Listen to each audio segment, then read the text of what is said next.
one of the reasons I got into programming was I enjoyed the creativity of writing code and also like not talking to people. So I enjoyed like, hey, tell me what you want. I'll sit down and I'll have fun writing the code and then I can just like go and do other stuff.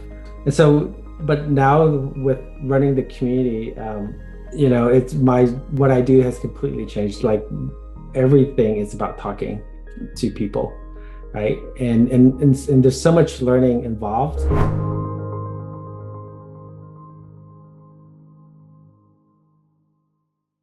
Scott, welcome to the podcast. The podcast is the Hassan Bash Show, where we get to talk to other experts and entrepreneurs, leaders, amongst other leaders that have been in the game for quite a while. And they have a story to share. Not just a story, but also more than just a story, skill sets. Mhm.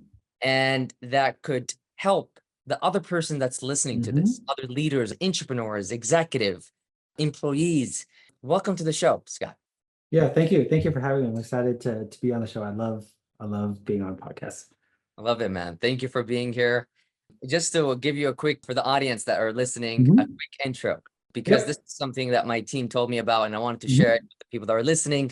Yeah. Scott is a visionary founder behind Support Driven, a vibrant online community, over 13,000 customer support professional. Is it 13,000 or is Well, that? 15,000.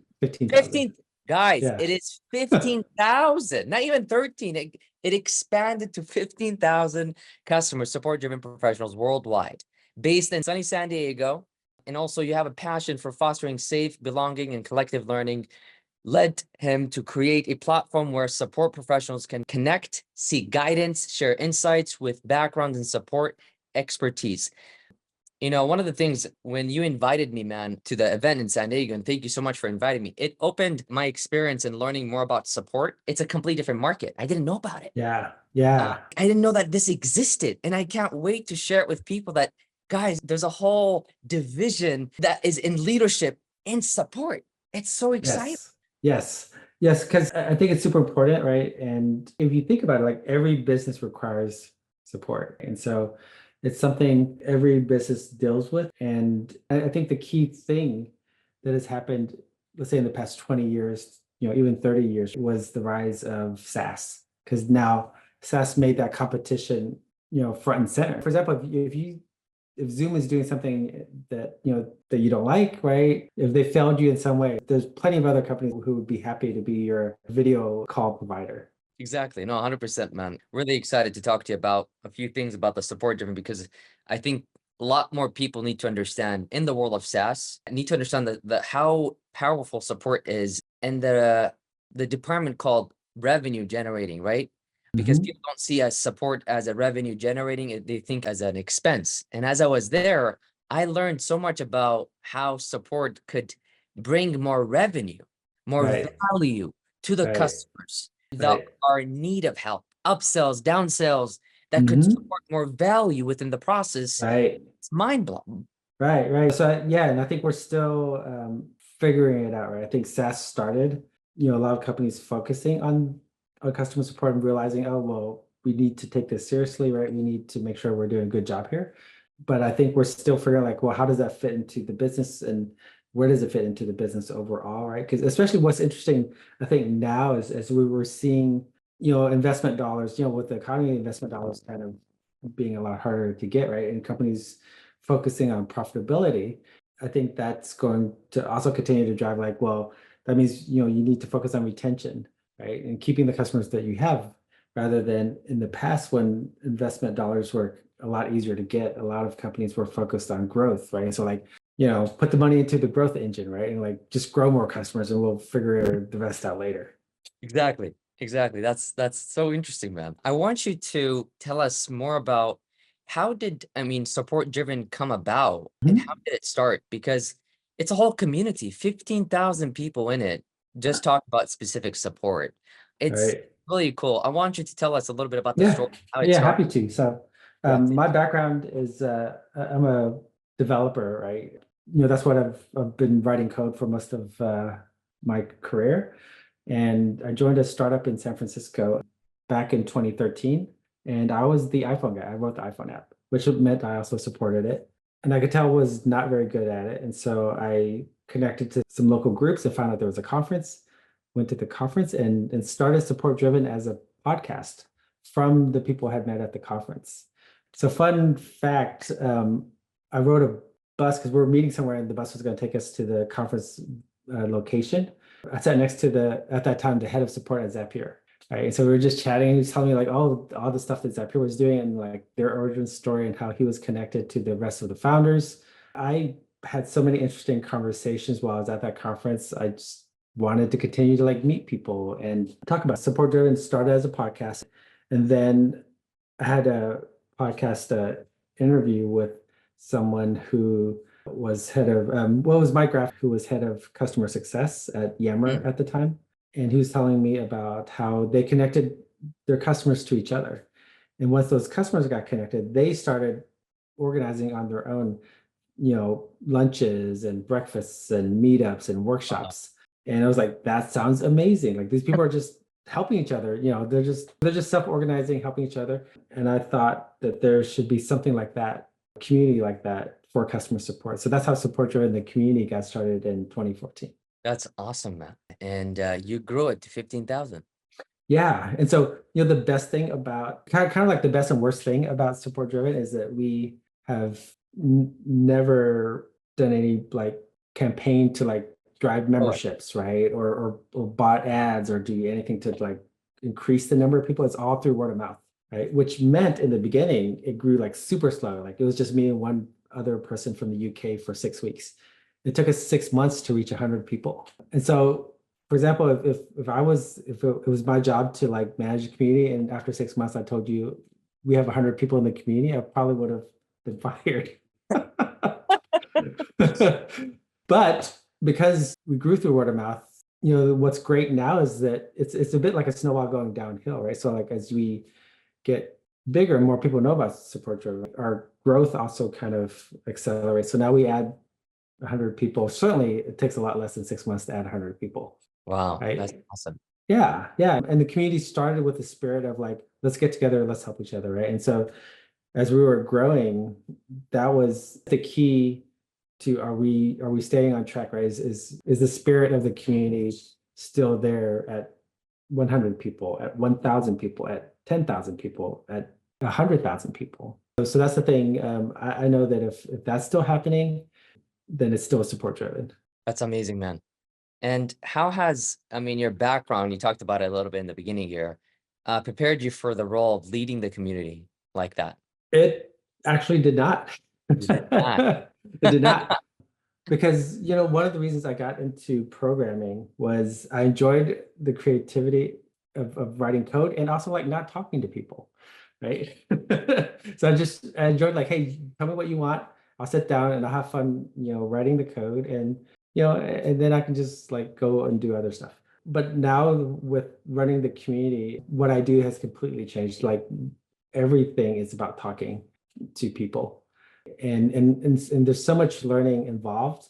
Because, for example, the thing that really kind of so it's important to understand like there's Support Driven the community and there's Support Driven the company, right? And so I do work on Support Driven full time. I have since 2016, and especially back in 2016, right? Like that was unusual. When I told people I was a founder of a community, people were like, "Okay, great, but what's your job?" Right? Because nobody could even like imagine that like you could like do it as your job. Is it full time? It is full time, right? And so the key was, back in 2015, the community asked if Support Driven could host a conference. And so at that time, I had zero experience. I had never hosted a conference before. I'd been to them, but I didn't know what was involved. So I did a lot of research. I talked to a lot of people, and thankfully the community supported it. The community came together. We were essentially donated space for the first conference by one of at the time Automatic, WordPress.com had a space in San Francisco that we could use. So they donated that space. And so that was, all these things were key, right? That the community came together and wanted this to happen and was willing to pull the levers, right, to help make it happen. And so what was fun about that first event was we also did a Kickstarter for it. Oh, right? So as far as I know, we're the only organization company on Kickstarter that has successfully funded a project related, for customer support. But it was huge. It was huge. But because of that Kickstarter, we met so many new people who had never heard of Support Driven because people were actually telling other people about this conference that was happening, right? We had people reaching out and asking us like, "Hey, can we sponsor this?" Right? And at the time, we didn't even originally we had no plans for sponsors, so we just had to make up something on the spot so that we could actually take their money.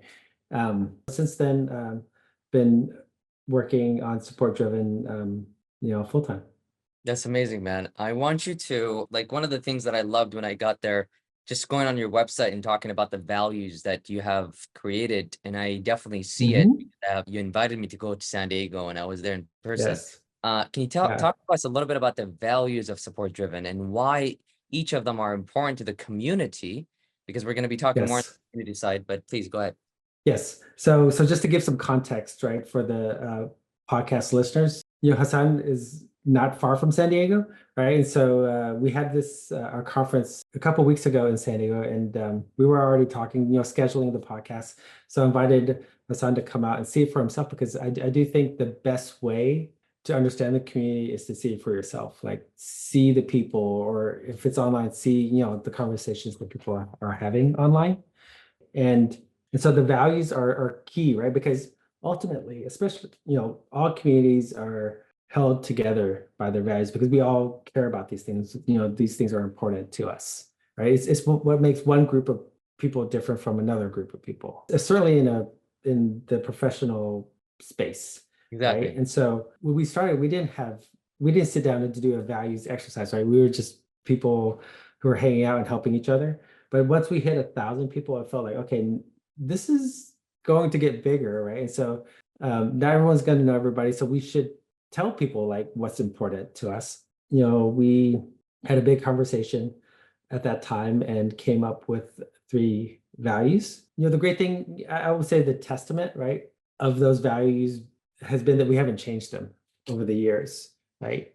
And that we live by them and we also moderate and kind of our community by those values as well. And so our 3 values, the first one is foster acceptance, right? And that's important, right? Because we wanted our community to be a space where so what's a little bit different about our community compared to a lot of other professional spaces is that you can join whether you work in customer support or not, right? Like you don't have to prove like how long have you been doing it, right? And will someone vouch for you? So we've had people join who are looking for their first job, right? We also have vendors in our space as well, right? Who sell to our community. And so that has in the long run made us stronger as a community because we have different people from different perspectives adding to the mix, That's right? awesome. And yeah, and the other key thing that we try to communicate in the values that everyone can contribute, right? Everyone has value. And so whether you've been doing this for 20 years or you've been doing it for one, like we want to hear from you. So that's our first value. Our second value is help others when you can. Right. So this goes back to the spirit of the community helping each other.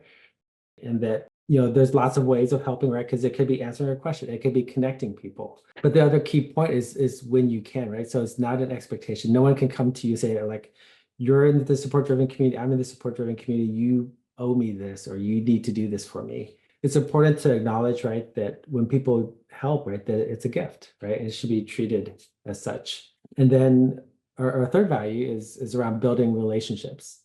And that's the thing that we want to foster and encourage and support because that is the fabric that brings the community together. And that's been amazing to see over the years. I've seen people who were working on the front lines back when we started as a community that now run the department. And we've seen people who have worked together right now that maybe that, at a company 5 years ago and that company no longer exists, but they stay connected, they stay in touch, and kind of, if for some people we're, a de facto like alumni network. When I Yeah. see And it, I so, see people networking and I see the opportunity of like getting opportunities to get hired also. Mm. yes, absolutely. And I didn't know that, as a support leader, the salaries are quite like they're not bad. It varies, right? And they're, okay, so here's the thing, consider like the budget Exactly.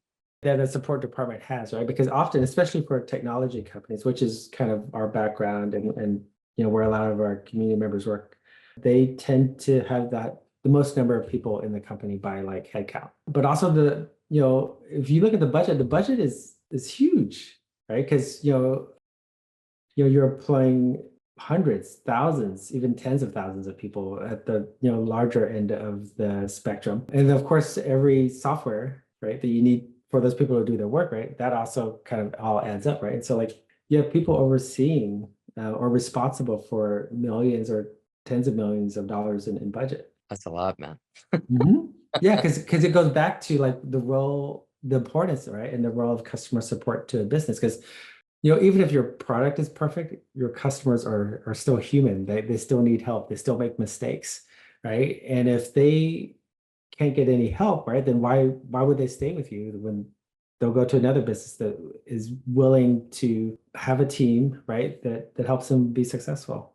That's interesting because, when I was at the event, there's so many different perspectives of like, this is like they love their job. Like I haven't Mhm. seen, Yes, yes, they are in love with their job. yes. I have not seen that before. And I didn't even realize that someone would be in love with support that much. And because it entails a lot more and it entails communication, Mhm. conversations. It's really interesting. Right. And there's so many different directions it can go in as a career, right? Because you could specialize in like I do this thing and I'm like let's say the best person in this area, right? Or you can, go, and run large organizations, right? Like, you could have like 1,000-person team, right? Or you could focus on operations, right? Because once, when you're kind of deciding how 1,000 people work, right? Like that has impact. And so there's many different directions, right? And I think for a lot of people, there's also the connection back to the customer. Like when you do something, like people feel it. And I can say kind of as a developer, I've worked at a lot of places, worked on a lot of projects, right? And that's not true for a lot of developers, right? Like, oh, I'm writing this code and then maybe it like, makes a couple of extra pennies for the company, but like, what's the impact? That's interesting. And as you're talking about these events, man, so one side of it is for customer support people and people that are looking to grow in that field, Hmm. maybe interested in that field. I really was up because I know that there's some events are happening. You guys have yearly events that come up. Hmm. Who's the right person to come to these events? Right. So we do two kinds of events. One is the one that you went to in San Diego is for senior leadership, right? So these are people who are the heads of support, the VPs, the directors, essentially the people who are solving problems across the whole department.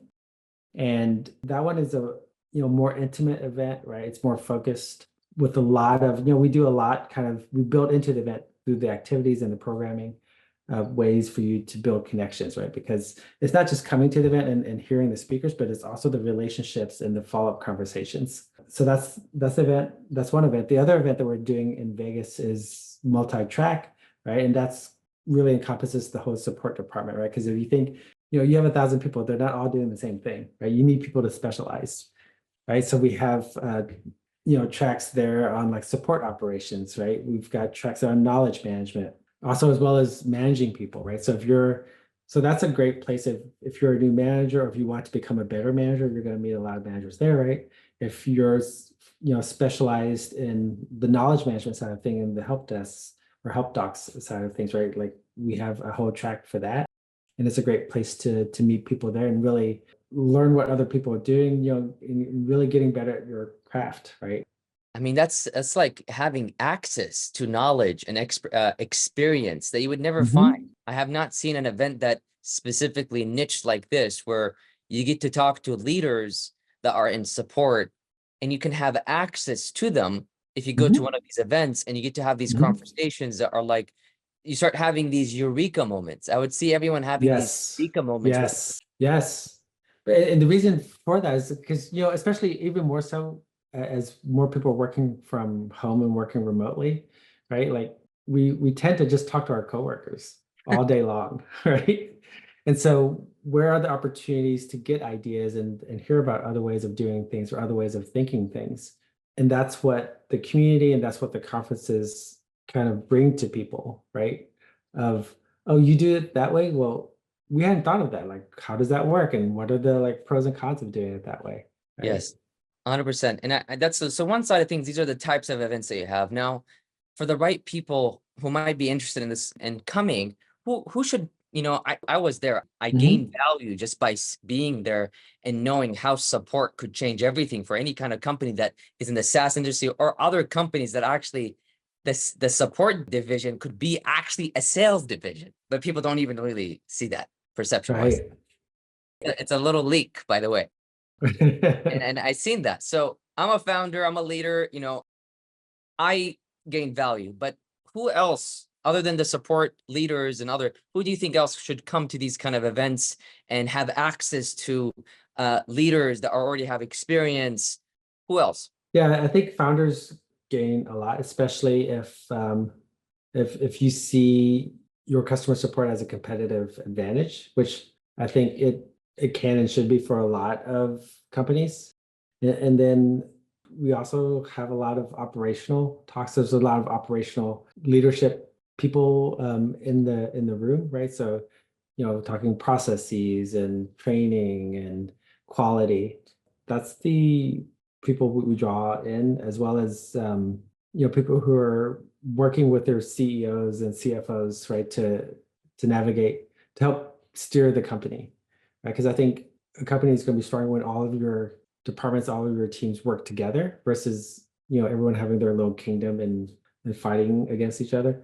Exactly, exactly. Well, thank you for sharing that because I think it's a different perspective and a different perception. And that's why I got really excited when I said, like, I would love to have you on the podcast because this is not, it's unknown. Not a lot of people Hmm. know this. Hmm. Even in Yeah. masterminds or education, how support could change a lot of things. And having that Yeah. perception, even if you're not ready for it, but having the perception and understanding how support could actually Hmm. change things for you, maybe adding a department, a small department, one, two, three, Right. four, five people, and you get to see that this is actually really, really resourceful. Yep, yep. No, it is, and it changes, and it's changing fast. I think, we've seen a lot of change come, but essentially with the rise of AI last year, right? We're still figuring it out, but it is here. It's just the nature of, well, that's a whole separate topic, right? But AI, I do think is going to change everything. If you do any work that involves a keyboard and a computer, right, it's going to change how you work. And that's certainly true in customer support. In many ways, customer support is at the forefront of that because so many AI companies are drawn to the space because customer support has the data, right? It has the Uh-huh. customer data, right? It has the volume of data. A lot of AI is generally it's better with more data, and customer support has the most data of any department.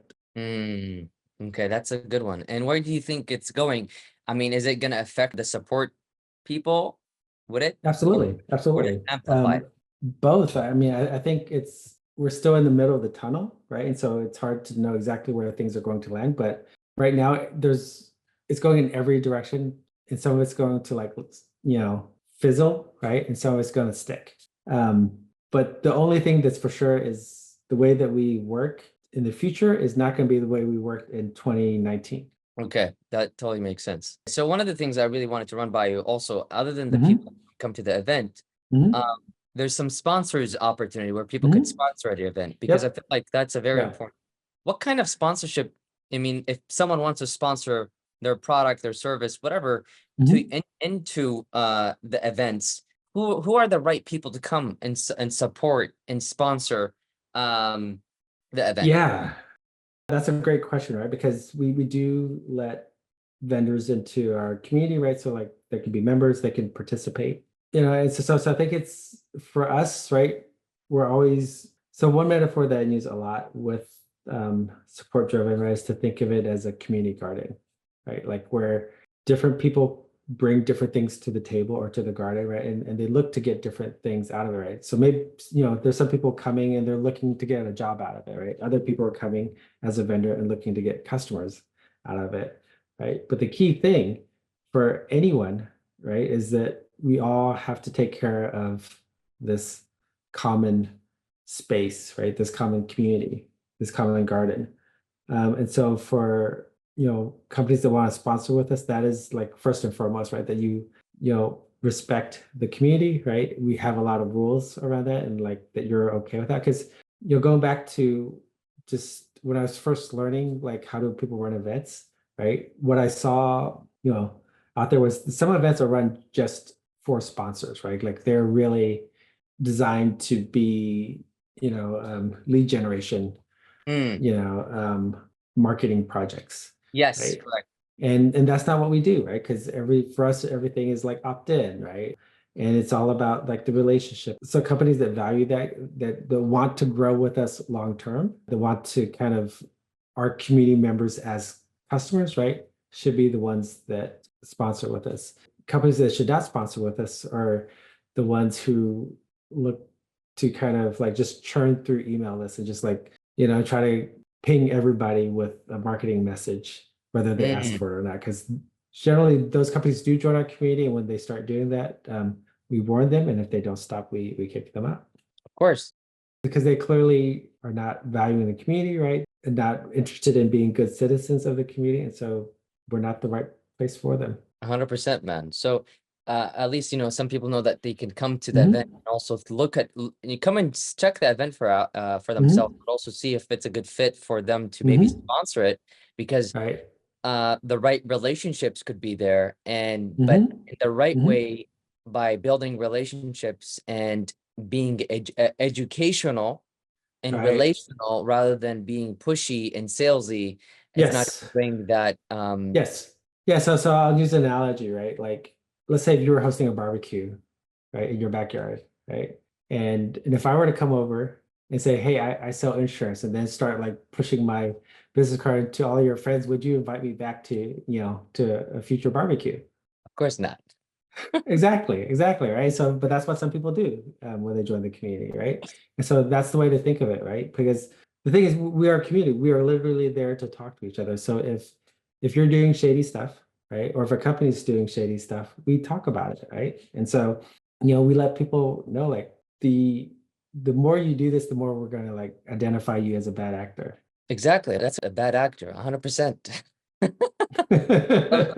Um, that's interesting. So I'm glad. So we talked about a couple things. We talked about the Yeah. different types of events. You gave us some Hmm. examples. Yeah. The ideal person to come to the event, even a founder Hmm. or someone Right. is interested in this new, because I feel like it's becoming this thing, the support aspect. Hmm. It's becoming something that people Yeah. might see the opportunity as a career, or Yeah. you as a founder coming in and learning and looking Right. at the support division in a different point of view that gives you a perception. Oh, I never thought of it this way. Hmm.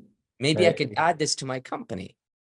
But on top Hmm. of that, you get access, even other Hmm. experienced support people, you get access to Right. experience of decades of work and decades of procedures. So I Hmm. think that's really valuable for someone to come to the event and check it out. And on top of that, Hmm. if you think it's a good fit for you, you can also sponsor Yep. and just Yep. apply with Scott and check that out. But this is just I wanted to take that out because that's really important. Yeah. I think I have seen this ever before, Scott. Honestly, I Yeah. have not seen it. I've been to a lot of masterminds, and that's why I think this is really Yeah. important. I already talked to one of Hmm. my actually one of my clients. I talked about Hmm. at the event, and I think I told them like, Hmm. dude, I think you need to sponsor this. You need to go Hmm. in and just talk Oh, to okay. and check it Okay. out for yourself. First, go check it out and see if you want to Oh, sponsor it. yeah. I Yeah. think there's a good Awesome. Thank you. relationship still. Absolutely, man. Yeah. Um, Word of so mouth. Word of mouth. exactly, it's word of mouth, man. Yeah. Now, what I would love to talk about in the few minutes is Yeah. actually talking about the growth of the community. I have a lot of Hmm. people in my community, consultants, Hmm. coaches that have Yep. group coaching programs Hmm. and have communities. And they Hmm. have communities in different spaces, Facebook groups, school, and different sites, circle. There's a lot of Hmm. these Hmm. communities, a little bit different. It's Yeah. masterminds coaching programs. And I wanted to know from your experience, growing a Hmm. community from 20 to 100 to Hmm. 50,000 within Hmm. a few years, of course. I want you to tell us about the strategies that you have used to Yeah. build it and nurture the support driven community. So the first thing is to not focus on growth. And I'll tell you why. Because especially in the early days, I had people asking me like, oh, so how big do you want this to the community to get, like, do you have a target number, right? And that was never the case. I think the thing, that we focused on from the beginning, we still focus on today, is like, let's do things that are worth talking about. Like, let's do things that people care about. And so the way that I kind of get a sense of that is like, are people inviting other people to the community? Are they recommending? Are they talking about the community, right? And so whenever I meet someone in the community, I'm always one of my questions I ask almost everyone I talk to for the first time is like, well, so how did you hear about Support Driven? And I think and so I think that's where I would suggest starting it. But then also, like, how can people see that? So that's something that we are always working on, right? But for example, we've just started doing job roundups, right? Because people come into our community to share jobs, right? And now we're starting to post on LinkedIn, like, hey, like, these are the jobs that are being shared in the community, right? So other people can see it, right? And that is, and I've already seen people sharing that with other people, like, hey, you should, like, check this out, right? Because we probably all know somebody who's looking for a job, and yeah, and so I think that's so I'll tell you why I think that works. I think I do think it's slower in the beginning, right? Because when you're starting with a group of like 10 people, there's only so much word of mouth that is going to happen realistically with 10 people, right? Yep. But now when you talk, like, there's 1,000 people, right? Like, now the impact of that is changes, right? When 10,000 people, that changes, right? But I would say the best thing, right? If you have the patience, right? And I think community is definitely you could call it a marathon, is that it's all free. We're not spending ad dollars to kind of keep growing, the community, right? Because it's for someone in the beginning, for someone to join the community, it's free. It's not a paid community. No. The growth of the community is driven for free For because free. it's word of mouth. Got you. Right? Understood. Okay. Versus like, oh, we're not running ads to tell people. We don't have billboards, right? We're not buying billboard space. So that's some of the trade-off. Okay. But also I think it's a bit like relationships, because you could argue, right, that the value of communities is in the relationships within the community, and relationships kind of appreciate, they get more valuable with time, right? So for example, let's say we're connected, we're talking 5 years from now, right? Like, our relationship's gonna be on a whole other level, 100%. right? Compared to like the first year, or 10 years from now, it's gonna be a whole other level. And so, like, that is the key. So it's not something that you can, it takes time to build relationships, right? And I think that's what makes it really hard for a lot of people running communities, a lot of companies running communities, is that they think you can do it faster, right? It's a bit like saying, like, well, if I just, let's say if you just had more money to go on dates, it doesn't mean you're going to get married faster, that it's going to work out, right? It doesn't. You can't. Some things you can't just put more money into and get more results, right? Like, 100%. some things do take time. So I think one of the questions, like what you just said, that made me think about, well, how do you make a community, or the people within a community, actually get more people in? Right. Because you're doing things that they care, that they see valuable, that they want to tell other people, right? So, for example, we know that a lot of people do tell people about Support Driven because, hey, you're looking for a job in support, like, this is a great place for you to go and find a job in this space, right? We have people who are the heads of support, right, saying, like, I'm going to invite all my managers into here because I want them to see how, there's a group of people who love what they do, right? I want them to, like, see that and feel that, right? And be one of those people. I'm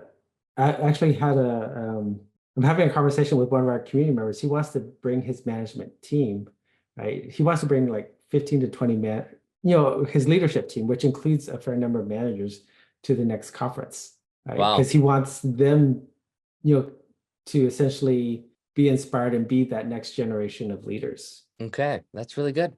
Okay, that's awesome, man.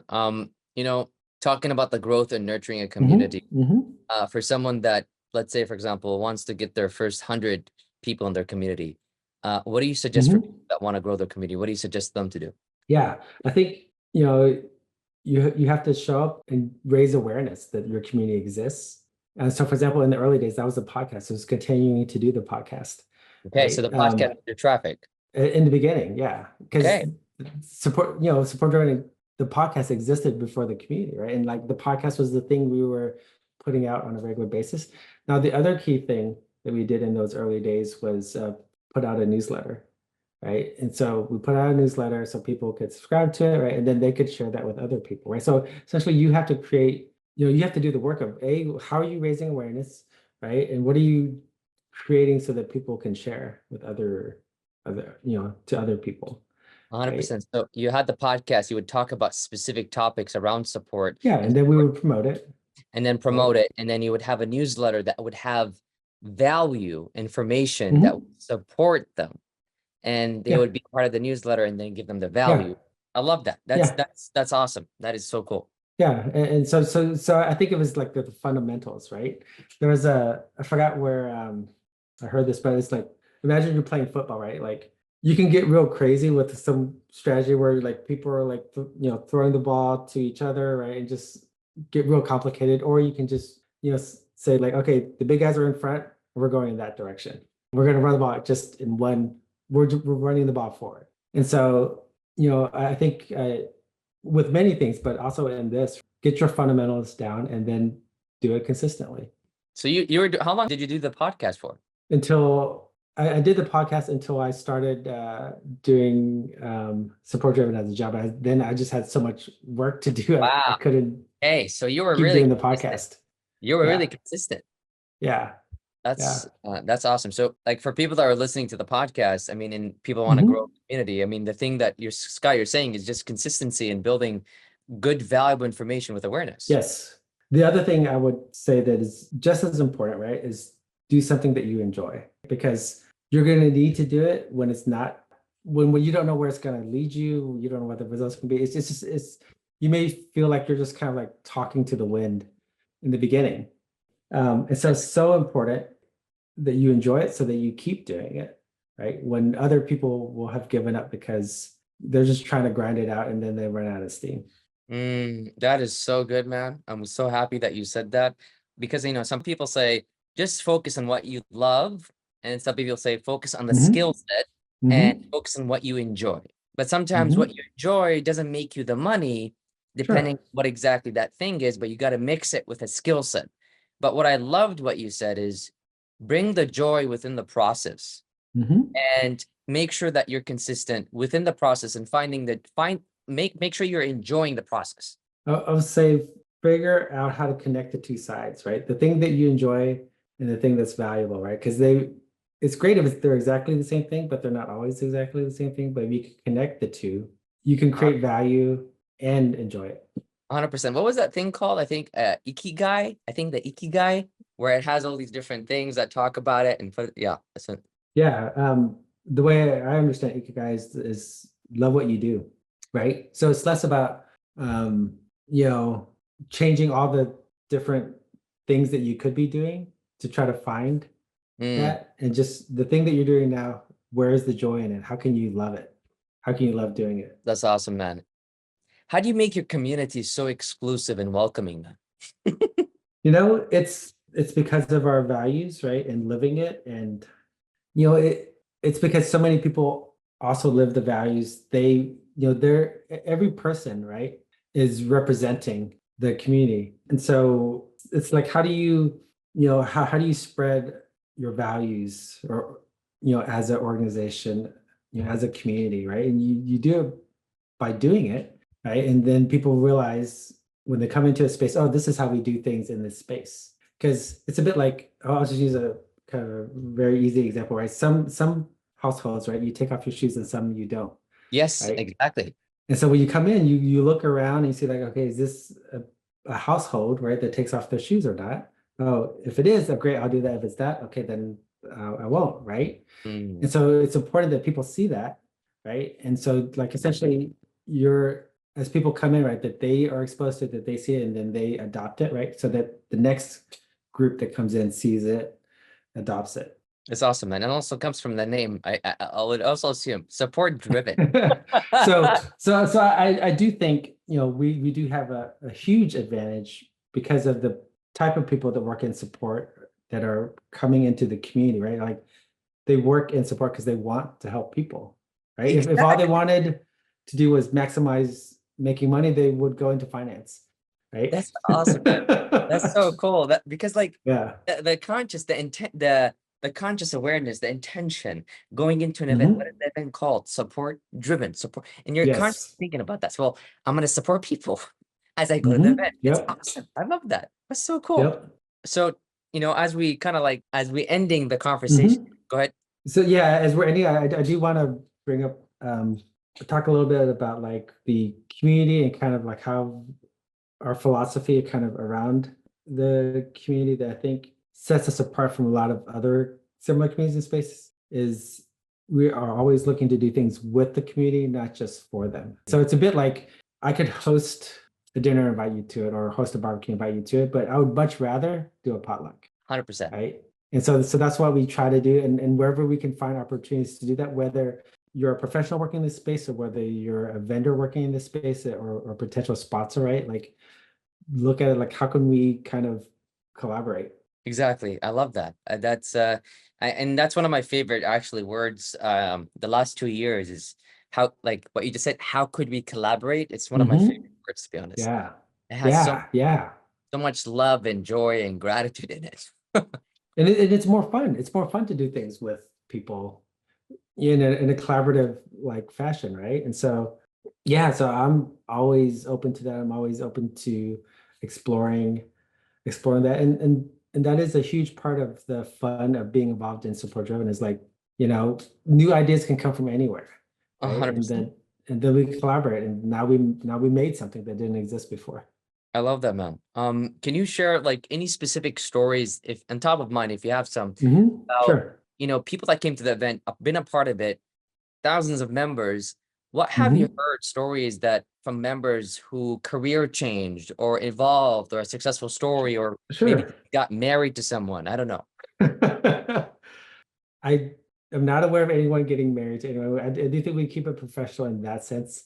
Um, but even when the first thing that you came to, right, with the welcome party, right, we were asking people what was your what job did you do before you got into this. We had all kinds of answers, right? Like we had somebody who was a skating coach. You had other people who were involved in healthcare, other people who were involved in as a community organizer, right? So like just from all different backgrounds, because that is one of the Unique. things about like customer support is like we get so many people in from so many backgrounds, so many degrees. Like we've had librarians, right? One time we had someone answer when we asked that question. They were a geologist, right? So it was Wow. just like all over the place. So the Yeah. different types of experiences are, it's Mhm. just like different worldwide. Yeah. And I think because we are a community, right? We have had people, get their first job in customer support, by joining the community and just being there. Like we have someone that comes to mind who was kind of this operations person for a company that does school yearbooks. And they Interesting. were just so ready to like get out of that job and get into like work remotely, right? Get into the tech industry. And it took them a long time. So it's not like, just join and you get a job tomorrow, right? But then now they work in the industry, they work, remotely. And also, I have a success story from the event. Oh yeah, yeah, yeah. Please share. I have a success story. So the story, as I was in San Diego, going to the event, excited to check it out, and I see Scott in there. I say hi. Mhm. I get to meet new awesome people and have conversation about support, Mhm. and I get to see my past teacher. I have not seen for years. For years. Yeah. Her name is Jacqueline. And out of nowhere, I get to see her and Yeah. she gives me this big hug. And I'm like, oh my God, what's the chance of me going to this event and seeing Hmm. her? So that was my success, is seeing her Right. and just like having that perception and learnings from support. It was just awesome. So first of all, thank you for the invite. Yes, you're welcome. I'm glad you were able to make it, right? And I think that speaks to relationships, right? And just you never know how people connect and where they show up, right? And I think increasingly, um, in a digital world and an online world, right, relationships matter even more than they Mm, did in the past because they're harder to create, they're harder to cultivate, but that also makes them more valuable. as we're, going through here to the end, I want to know what's exciting, future plans and initiatives for Support Driven that you would like to share. Yeah. So speaking of just good ideas can come from anywhere, we had a speaker at the conference in San Diego. I think he was on the second day, so you may not have seen him, but he gave a talk on employee resource groups, right? And so I was inspired by that to like, hey, can we adapt this idea and create a community resource group?